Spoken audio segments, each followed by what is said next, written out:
From audience interest being at an all-time low to finding a lifeline in the international market. This is why WWE Raw ratings are tanking. Raw is in trouble. The ratings are plummeting week after week, hitting new lows like it's a race to the bottom. Take the May 29, 2023 episode, for example. That episode of Raw crawled its way to a measly 1.6 million viewers, making it one of the worst-rated shows ever. Ouch! Sure, the NBA Finals were throwing some competition into the ring, but that doesn't make things any less worrying for the execs at WWE.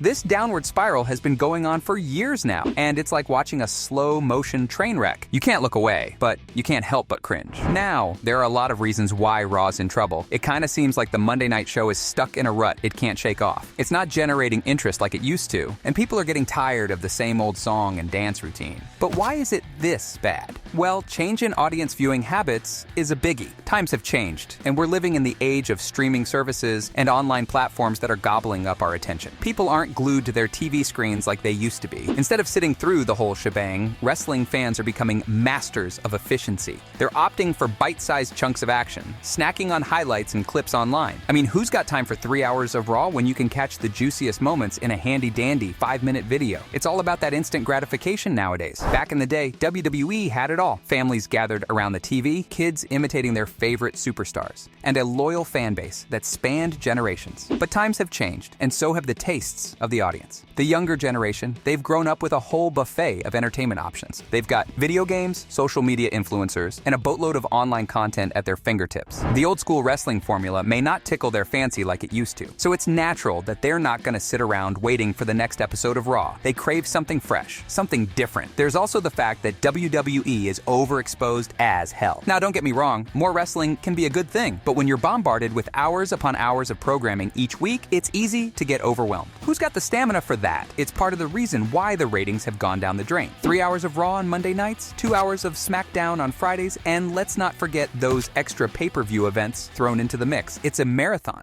You see, when you're churning out content like a well-oiled machine, quality can take a hit. Storylines become repetitive, matches feel recycled, and the excitement can fizzle out. It's like eating your favorite food every single day. It loses its magic. And here's the thing. When you're oversaturated, you start to pick and choose. Maybe you'll skip an episode here, catch up later, or maybe you'll tune in for the highlights. But the rest, meh, not worth the time. WWE needs to find that sweet spot, that balance between giving fans enough to sink their teeth into without leaving them feeling exhausted. And another reason why Raw isn't pulling the numbers anymore is that there aren't enough stars. Raw and the wrestling world, in general, used to be filled with larger-than-life characters who could captivate audiences and draw in the viewers, but these days, a true megastar that can single-handedly pull in the masses seems to be missing from the equation. Think back to the glory days of wrestling. We had Stone Cold Steve Austin, the beer-swilling rebel who defied authority and had fans hanging on his every word. The Rock with his electrifying charisma and catchphrases that echoed in playgrounds across the globe. And even more recently, there was John Cena, the face of the franchise, whose colorful persona captured the attention of kids, at the very least. These were household names, icons who transcended the wrestling ring and became pop culture phenomenon. They had that special something, that star power that made you tune in just to see what they would do next. But where are the stars like that today? Sure, there are talented wrestlers in WWE right now, no doubt about it. There are also some great characters. Roman Reigns is still killing it. Guys like Seth Rollins, Cody Rhodes, and Drew McIntyre are always exciting to watch. But where's the next Stone Cold or The Rock? Who's the larger-than-life character that can capture the imagination of the masses and ignite that wildfire of excitement? It's a question WWE has been grappling with. Without that megastar to rally behind, fans may not feel that same connection and urgency to tune in. They need someone who can make them believe, who can make them feel something deep down in their wrestling-loving souls. There's also the whole perception problem. It's no secret that wrestling has sometimes been labeled as uncool in certain circles. While die-hard fans may disagree, the reality is that the broader perception of wrestling has shifted over time. Back in the day, wrestling had an aura of rebellious coolness. It was edgy, cool, and had an underground appeal. But as times changed, so did the perception. Some people started dismissing it as cheesy or fake, questioning its legitimacy as a form of entertainment. In an era of ever-changing trends and evolving pop culture, wrestling sometimes struggles to find its footing. It's like the kid at school who's not in the cool clique, desperately trying to fit in, but often falling short. This could also be because of WWE itself trying way too hard to look cool. While wrestling fandom still runs deep, it's not always seen as the in thing. People don't want to be known as wrestling fans, and as a result, fewer people are tuning in. But despite all that, the truth is, cable TV as a whole is facing some serious challenges. It's not just WWE Raw that's feeling the impact. It's a widespread phenomenon that's shaking up the entire television landscape. People are cutting the cord, saying goodbye to hefty cable bills and hello to the freedom of choosing what they want to watch, when they want to watch it. So while Raw's ratings may be dipping, it's important to consider the bigger picture.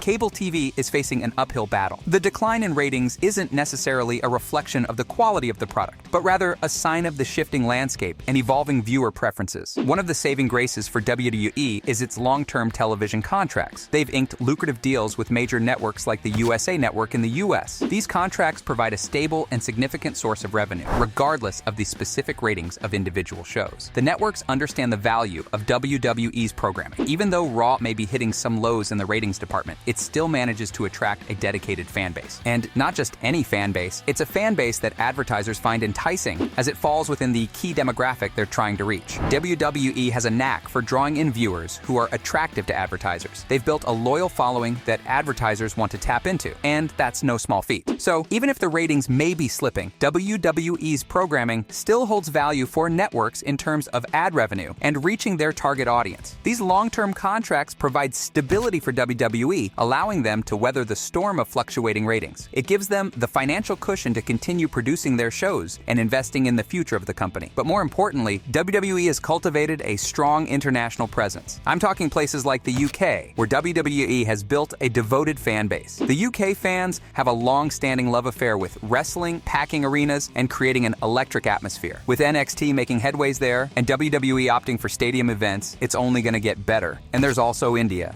WWE's popularity in India is off the charts. It's not just a niche interest, it's a full-blown cultural phenomenon. Indian fans are passionate, dedicated, and have embraced WWE like no other. The company has tapped into this massive and growing market, conducting live events, securing licensing deals, and even producing localized content to cater to the Indian audience. WWE is huge in India, and the revenue streams from this market are important. And we can't forget about Saudi Arabia. WWE has forged strong ties with the kingdom, conducting special events like the Crown Jewel pay-per-view. The company has struck licensing and broadcasting deals, further expanding its reach in the region. This global following allows WWE to offset any decline in domestic ratings. It's my honor and a privilege to introduce you to John Cena! While Raw's viewership may fluctuate in the United States, the international fan base remains strong. Revenue from live events, merchandise sales, licensing agreements, and broadcast deals in these international markets helps ensure it stays relevant. So, from finding a lifeline in the international market to audience interest being at an all-time low, that was why Raw ratings have tanked.